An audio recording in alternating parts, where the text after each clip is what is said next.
Short question लेके हाजिर हूँ। चैप्टर नंबर 12 है हमारा वेव्स। शॉर्ट क्वेश्चन है, फर्स्ट क्वेश्चन है उसका, what will happen to the frequency of wave in the ripple tank if the time period of the electrical vibrator is decrease, what will happen to the wave speed.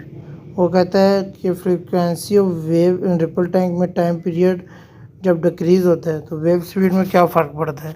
इसका answer है if the time period T electrical vibrator in the ripple tank is decrease. जब आपका electrical vibrator ripple tank में decrease होता है, frequency is increase, उसकी frequency increase होती है। आगे फार्मूला आपको पता है, एफ इक्वल टू 1/t। जब एफ इंक्रीज होता है फ्रीक्वेंसी तो टाइम पीरियड उसका डिक्रीज होगा। Shorter time period mean higher frequency. Wave speed change, उसकी जो वेव स्पीड है वो अनचेंज होगी। Speed depend only on the medium, और जो स्पीड है उसकी वो डिपेंड होगी मीडियम में, नॉट ऑन फ्रीक्वेंसी और time period. Hence frequency increase, उसकी फ्रीक्वेंसी इंक्रीज होगी। Will wave speed stay the same, wave speed जो होगी वो सेम रहेगी।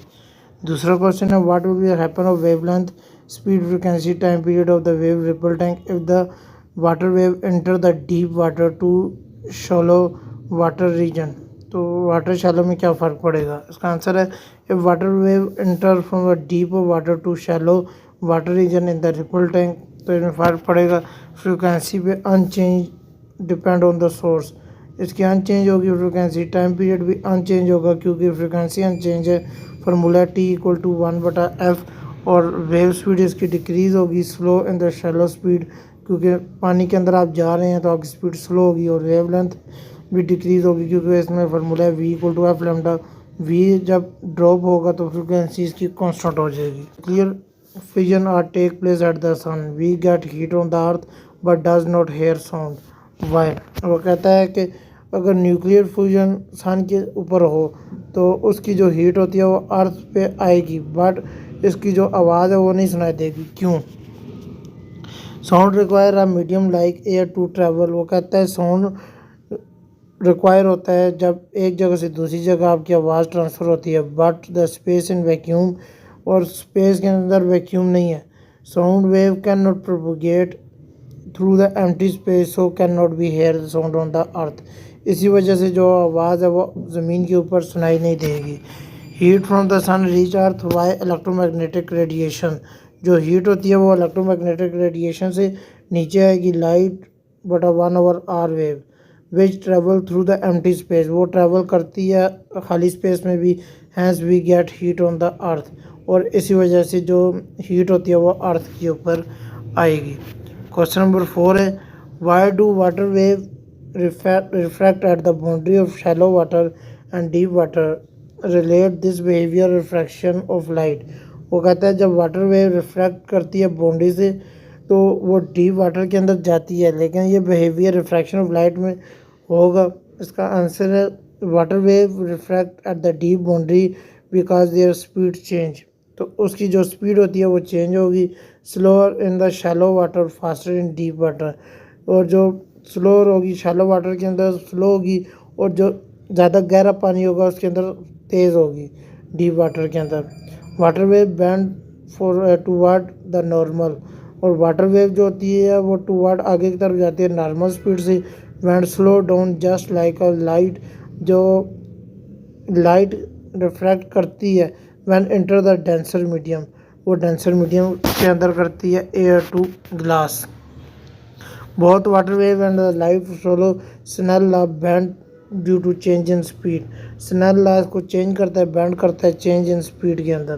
क्वेश्चन नंबर 5 है, classify different wave types based on the whether they require a medium for propagation, justify why electromagnetic wave do not need a medium. वो कहता है आप classify करें डिफरेंट टाइप्स ऑफ वेदर के अंदर, medium के अंदर प्रोपोगेशन जब होती है electromagnetic wave does not need a medium, electromagnetic wave को कोई भी मीडियम नहीं चाहिए होता।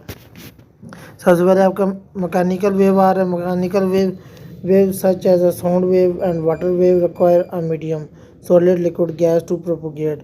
मैकेनिकल वेव को आपका मीडियम चाहिए होता है क्योंकि साउंड वेव उसके अंदर ट्रांसफ़र करती है solid to liquid, liquid to gas to propagate. आगे इलेक्ट्रोमैग्नेटिक वेव जो होती है वो लाइट रेज होती है, एक्स रेज होती है, उसको कोई भी मीडियम नहीं चाहिए होता। दे प्रोपोगेट थ्रू वैक्यूम, वो वैक्यूम के अंदर भी ट्रांसफ़र करता है। आगे electromagnetic wave need no medium, they are oscillation of electric and magnetic field which can self sustain and travel through the empty space. वो खुद ही सस्टेन करती है, ट्रैवल थ्रू करती है खाली जगह से, without atom molecule to vibrate. और कहीं भी एटम मॉलिक्यूल वाइब्रेट ना भी करते हो तो वो वाइब्रेशन करती है। आगे छठा question, under what condition maximum diffraction of wave occur. कौन सी कंडीशन में आपकी डिफ्रैक्शन वेव बनती हैं। Maximum diffraction occur when the wavelength a wave is similarly to the larger than the size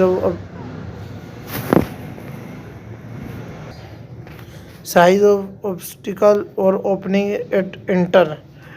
वो कहता है कि मैक्सिमम डिफ्रैक्शन जो होती है वो वेवलेंथ के अंदर होती है जो एक जैसा होता है, और जो लार्जर होता है साइज़ में उसकी ओपनिंग वो इनकाउंटर करता है। फॉर एग्जांपल साउंड वेव के अंदर having long wavelength band around the door easily. आगे light having short wavelength diffract only through tiny light. Question number 7 है distinction between reflection refraction by describing how each process affect having direction and speed. Design and experiment